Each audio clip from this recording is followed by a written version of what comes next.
What up, friends? Welcome back to another car sessions. It's been a while since we've done one of these, and don't know why it's been a while.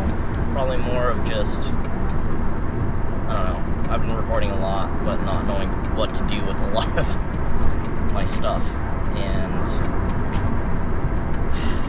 yeah, I'm kind of in a creative rut still. I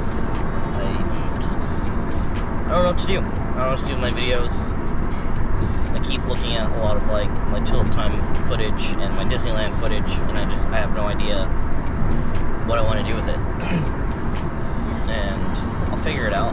Hopefully something just sparks and we'll go and we'll have something and it'll be good. I hope. But yeah, I've just been still not in the best place in my head, and trying to figure out what I can do to just keep moving forward with this and keep making videos. And I don't know what that's going to take or what needs to happen to figure that out.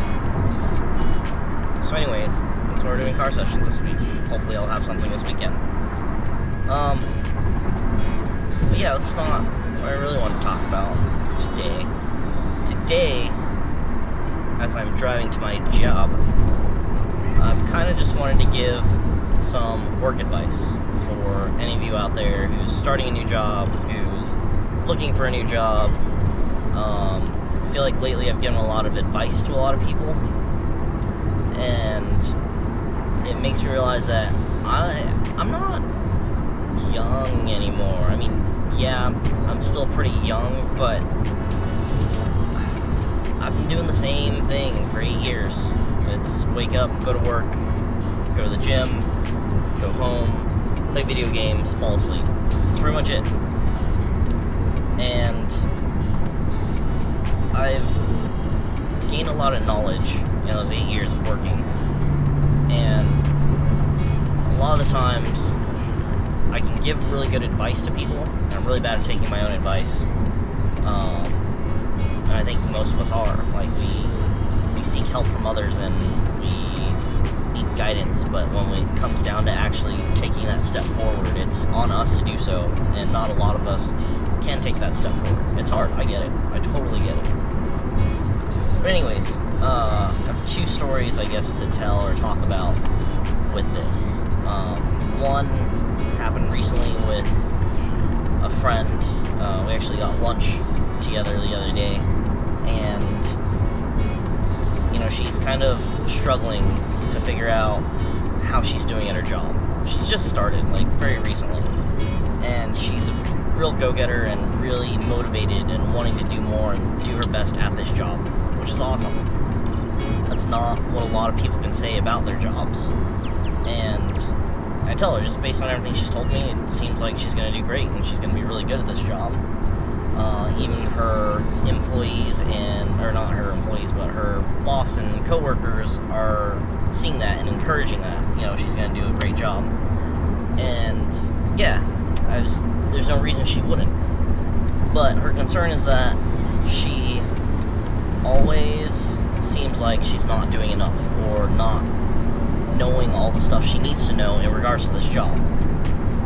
Which, totally fine, totally makes sense. When you're starting a job, you're not going to know everything. As much as you want to know everything, you're not going to know everything. And you can sit there and you can go to webinars, you can read a book, but in reality, the majority of what you will learn in your job will be from doing your job. And that's what I told her. And if she needs some reassurance or needs some validation that she's either doing something incorrectly and no one's really telling her, the thing I told her was, next time someone tells you, hey, you did really good work on that thing, you're like, oh, thanks, I appreciate you saying that. Is there anything that I can improve upon, though, that would make this better for the next one? And that helps because it's not being put in a negative light, like, oh, you screwed this up and you need to fix it. It's like, hey, I'm just looking for some critique to say I've maybe not done the best at this one thing, but I'm trying to get better at it, and what do I need to do to get better at that? And that's just, it's a way of wording things, it's a way of doing things differently that is more positive, and it's easier to have people talk to you about it, because when you're like, hey, what did I screw up there? They're not always the most open, being like, well, you kind of screwed this up, and you should probably do X, Y, and Z. Again, it's this thing where it's like, hey, we're at a standard where we know you're good, how do we make you better, is what the goal is here. And that's my suggestion. If you're always looking for advice, try and use wording properly, not to make it sound like you've screwed up or you've done something incorrectly, just more of how can you improve upon what you're currently doing. And so that led me to also telling her about when I first started working. So when I first started working, I started working at a IT service desk. So I was the main IT person for about 60 people for about 6 months, and then after that I was the main IT person for a few hundred people. Well, not the main one, I was on a team of people, and we were responsible for these hundreds of people in regards to IT. I think the ratio is like one IT person per 100 employees or something like that. I don't know. It's really dumb numbers in my opinion. So, anyways, I told her, when I left college, even though I got a degree in computer information systems, it didn't really prepare me for any actual job.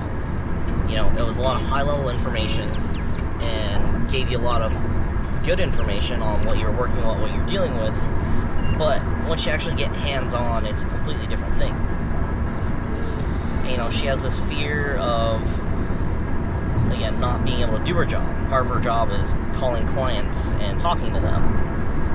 And it just made me laugh because I told her, when I first started my job, way back when, in 2010, my biggest fear in the world was having to pick up the phone.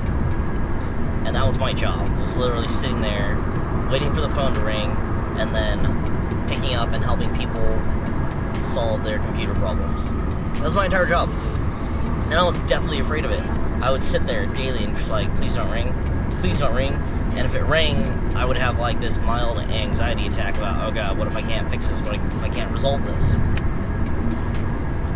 then you take that first phone call, and it seems to be a semi-mild phone call. You pick up, get it resolved, you feel good. You're like, great, cool, that works. I feel okay about this. And then the phone rings again, and you again have another mild anxiety attack, and you're just like, ugh. And maybe it's not a problem that I can't fix. But what do you do in that scenario? Do you shut down and like, oh, I don't know how to do this, good luck? No, it's not what you do. It's not my job to say that or do that. My job is to help them resolve the issue. So then you just seek help. So you reach out to your manager, you say, hey, I'm not sure what's going on here. You ask them, because if it's something where it's like unique to the company, they may have an answer for you, or at least they may be able to point you in the right direction. And that's another big thing. And so just through time, I just learned picking up the phone is natural. Answering IT questions is natural. It just came natural to me of just doing this thing, doing my job, essentially. And it didn't happen overnight. I would say it took months to get there. And so like I said, after a while, it just becomes second nature. Kind of like driving, or I was going to say breathing, but breathing should always be second nature to you, like out of the womb kind of deal. But you seek help when you need it, and you ask for help to learn and continue to progress in your careers. And it would be nice if everyone looked at it that way and did it that way, but unfortunately we live in a society where it's like, hey, I can skate by and still get paid the same, so I'm going to do that. And I'm not going to get into that, because, yeah. So, I guess how I want to wrap this up, though, is when you start your job, you're probably going to be worried. like super worried that you're not doing it correctly or unable to do what you're setting out to do. And that's perfectly fine. When you get that job, show initiative and show that you're willing to do what it takes to make sure you're successful at this job. And if you're in a good place, they'll recognize that. And they'll show you they recognize that. And if you're at a crappy place, they won't recognize that. And if they don't recognize that, they don't deserve your time and efforts and your abilities. And you should GTFO. It's just not worth it. It's not worth it to stay there and stress out over other people not supporting your career goals. Especially out of their business, because you're there to help them. So yeah. Anyways, before I drag on way too long with this video, that's pretty much it. Those are the two things. Just my deathly fear of being able to pick up the phone and getting over that by just picking up the phone. And, you know, just other career stuff. Sorry. Excuse me. I had a burp there. So, that's just a small tidbit of what I know and what I've learned. So if you want to hear more or like to see more, please consider liking this video and hitting that subscribe button and sharing with your friends and letting me know if you have any questions on job stuff, and I'd be happy to answer them or whatever.